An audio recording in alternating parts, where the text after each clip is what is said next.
बाबा बौख नाक की जय। 8 राज्यों के श्रमिक फंसे हुए थे सिलकियारा टनल उत्तराखंड में, जो 12 नवंबर को घटना घटी थी। सभी 41 श्रमवीर जो उत्तरकाशी की लगभग 400 घंटों तक रेस्क्यू ऑपरेशन चला उत्तरकाशी में, सारे के सारे सुरक्षित बाहर निकल आए हैं। सभी स्वस्थ हैं और ईश्वर से कामना करता हूं कि वो स्वस्थ रहें। देखिए, इस रेस्क्यू ऑपरेशन से एक बात तो निर्विरोध रूप से स्थापित हो गई है कि जो हमारा आपदा प्रबंधन डिपार्टमेंट है उसकी व्यवस्थाएं और केंद्र की हर जगह पर हस्तक्षेप, ये बहुत बड़ी चीज आई सामने निकलकर। एक्चुअली अब इन श्रमिकों के घर पर, इन श्रमवीरों के घर पर दीपावली, छठ पूजा, ईद, बकरीद, जो भी जैसे भी ये त्यौहार मनाते हैं, अब मनेंगे। 17 दिन तक ये वहां फंसे रहे। वीके सिंह ने तो और भी कमाल किया। जो केंद्रीय मंत्री हैं उन्होंने वहीं कैंपिंग की, वहीं रहे जब तक कि इस रेस्क्यू ऑपरेशन में पूर्णतया विजय प्राप्त नहीं हो गई। विश्व के इतिहास में ये एक अद्भुत रेस्क्यू मिशन के तौर पर याद किया जाएगा। ये आधुनिक भारत है। यहां पर एक एक भारतीय के जीवन की रक्षा के लिए चट्टानों को चीरकर उनका जीवन बचाकर लाने का जो अद्भुत प्रयास किया गया है, यही आधुनिक भारत की पहचान है। आज मैंने सीएम पुष्कर सिंह धामी और वीके सिंह की पूरी जो प्रेस कॉन्फ्रेंस थी वो भी सुना, तो वहां से कई चीजें और निकल कर आई। देखिए, एक तो धामी जी ने जो है हर श्रमवीर को 1-1 लाख रुपए देने की घोषणा की है कि उनको अगले दिन तक चेक ये दे दिया जाएगा। और सबसे पहली जो चीज उन्होंने जिस चीज पर जोर दिया, पत्रकारों के सवाल तो यार ऐसे ऐसे कि क्या कहें, कि पहले उनका जो उनको मेडिकल फैसिलिटी मिल रही है, पहले तो उस पर वो ध्यान देंगे। पहले वो सब सुरक्षित रहें, स्वस्थ रहें, उसके बाद उनके जाने का प्रयास किया जाएगा। और उन्होंने उस कंपनी से भी, जिस कंपनी के अंडर में ये टनल बन रही है, उससे आग्रह किया है कि कम से कम इन श्रमवीरों को 30 से 45 दिन तक सैलरी सहित, वेतन सहित छुट्टी दी जाए। ये भी एक बड़ी चीज़ है कि वेतन सहित उनको छुट्टी दी जाए, ताकि वो इस जो घटना, जो वो 400 घंटे की जो वो जद्दोजहद झेल कर आए हैं सुरंग के अंदर से, वो अपने परिवारों के साथ बिना किसी रोजमर्रा के जो ये वेतनबाजी है, जिसे कहना चाहिए कि हर दिन कमाना है, हर दिन काम पे जाना है, उससे बचकर वो कुछ दिन अपने परिवार के साथ अपना जीवन जी सकें। धामी ने प्रधानमंत्री जी और पीएमओ को भी धन्यवाद दिया। उन्होंने बताया कि पीएम मोदी ने प्रत्येक दिन में 2 बार इस रेस्क्यू ऑपरेशन पर केवल जानकारी नहीं ली, बल्कि उनका जोर इस बात पर था कि हर एक श्रमवीर, पूरे के पूरे 41, सुरक्षित बाहर निकाले जाएं। जब बात चल रही थी तभी पता चला, जब मैंने शुरुआत में कहा कि बाबा बौखनाग की जय, ये बौखनाग जो बाबा हैं, भगवान बौखनाग, इनका मंदिर था वहाँ पर, इसी टनल के पास। जब ये टनल बननी शुरू हुई तो वो मंदिर तोड़ दिया गया था। मजार होती तो पता चलता कैसे टूटती है। खैर, ये तोड़ दिया गया था। लेकिन जब ये घटना घट गई 12 नवंबर को, तो टेम्परेरी उस मंदिर को तुरंत बनवाया गया और वहाँ डेली पूजा अर्चना हो रही थी। ऑस्ट्रेलिया से आए हुए, वो क्या नाम का, एर्नोल्ड डिस्क, उन्होंने भी आके पहले पूजा की। ना वो सनातनी है ना वो हिंदू हैं। ऐसा भी नहीं है कि अब एर्नोल्ड डिस्क के नाम उनका अर्णव दीक्षित कर दिया जाएगा, है ना, और उनको जो है यहाँ की नागरिकता मिल जाएगी।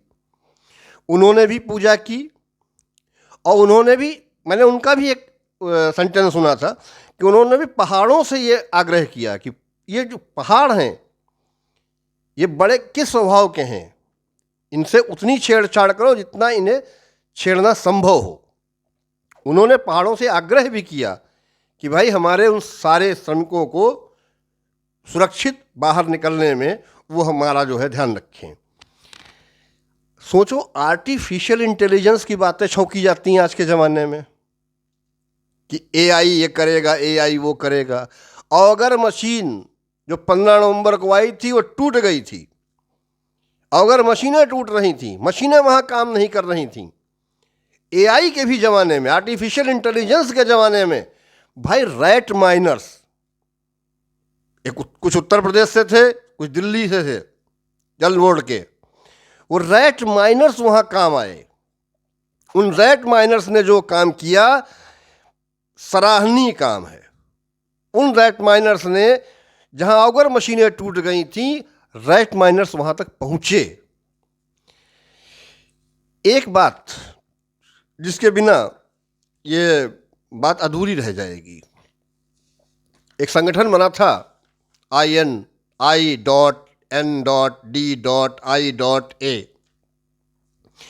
यानी कुल मिला के कहने का तात्पर्य विपक्ष यही नहीं जान पाया कि इन 41 मजदूर, ये श्रमिक, किस जाति के हैं, किस धर्म के हैं, किस संप्रदाय के हैं, कुछ नहीं जान पाया। अगर जान पाता, याद होगा आपको हाथरस की घटना, गिद्ध की तरह मड़रा रहे थे वहां पर। इतने दिनों में बंगाल की सीएम से भी कोई वो नहीं आया। अगर इन्हें इनकी जाति पता होती, क्यों? इनकी जाति क्या थी? पॉवर्टी, गरीबी। गरीबों के घर तो यार जाते ही नहीं हैं, तो वहां जाके क्या करेंगे? अगर हाथरस जैसा कुछ होता, हाँ, तो ये जरूर जाते। ये 41 परिवार, इन विपक्षी जो दल हैं, इनके वोट बैंक नहीं थे। अगर इनके वोट बैंक होते तो ये विपक्षी वहां जाते, नहीं गए। खैर, राजकाज है, सब चलता रहता है। सबसे बड़ी चीज क्या है कि देखिए, अगर क्रिकेट की भाषा में कहा जाए, 41 फॉर नो लॉस, है ना।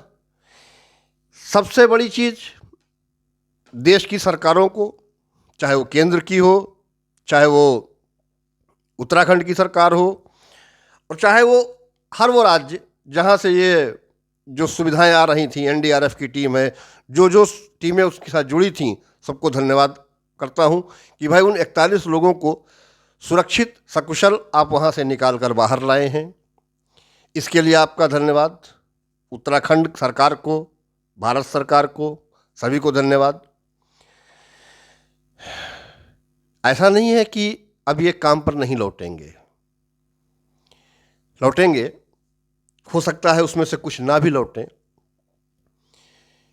जीवन तो चलेगा, क्योंकि ये इनके पास 1 लाख रुपए से ऐसा कुछ नहीं है कि 1 लाख रुपए से इनकी गरीबी दूर हो जाएगी और ये काम पर फिर नहीं लौटेंगे।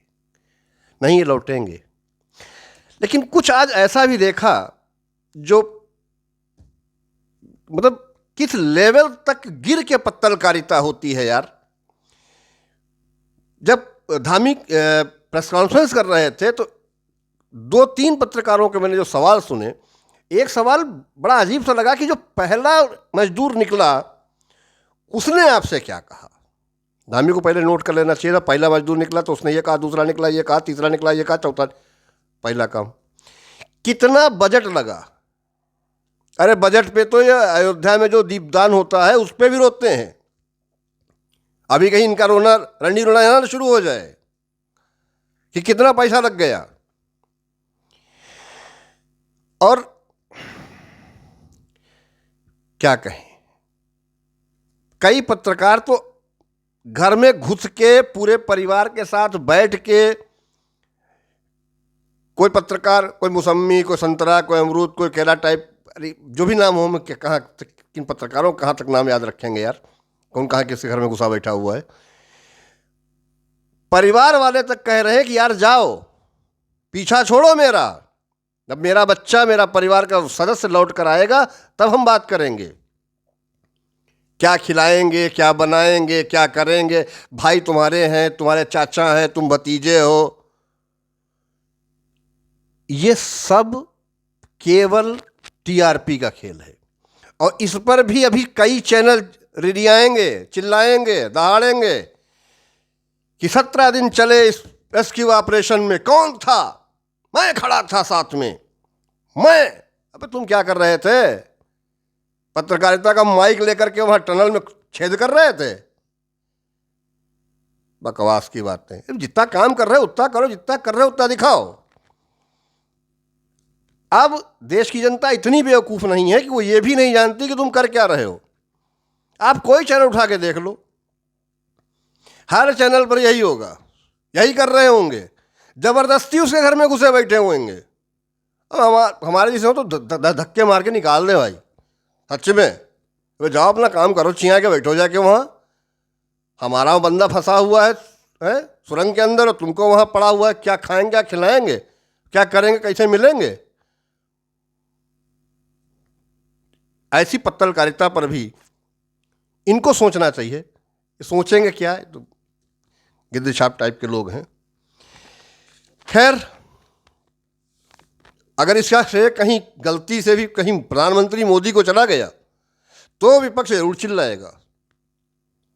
जाएगा तो यार है ही। रैलियों के दौरान भी बंदा जो है दिन में 2 बार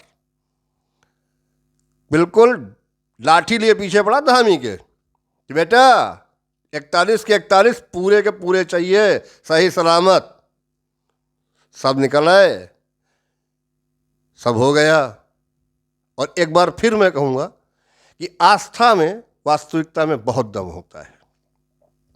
बाबा बौखनाग का जो मंदिर है वो वहाँ बनाया जाएगा, ये धामी ने भी कहा है। और वहाँ डेली पूजा चलती रही। किसी ने ये जानने का प्रयास नहीं किया होगा इन पत्रकारों ने कि वहाँ पूजा कौन कर रहा था, किस किस धर्म के लोग वहाँ आकर के बैठ रहे थे। इन्हें तो ये भी नहीं पता होगा कि इन 41 मजदूरों में कौन से हिंदू, कौन मुसलमान, कौन कहाँ राज्य पता है, जिसके घर घुस के आए हैं उसके घर का पता है।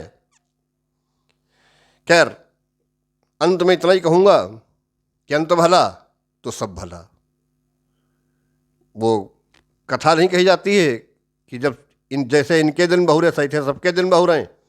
भाई मेरे लिए तो यही बड़ी चीज़ है कि वो 41 श्रमवीर सुरक्षित वापस निकल आए, वो स्वस्थ रहें, मस्त रहें, और उन्हें छुट्टी भी मिलनी चाहिए वेतन सहित, ताकि वो अपने परिवार के साथ ये जो भयावह सपना वो 400 घंटे का जी के आए हैं उससे निकलने में उन्हें थोड़ा मुक्ति मिले।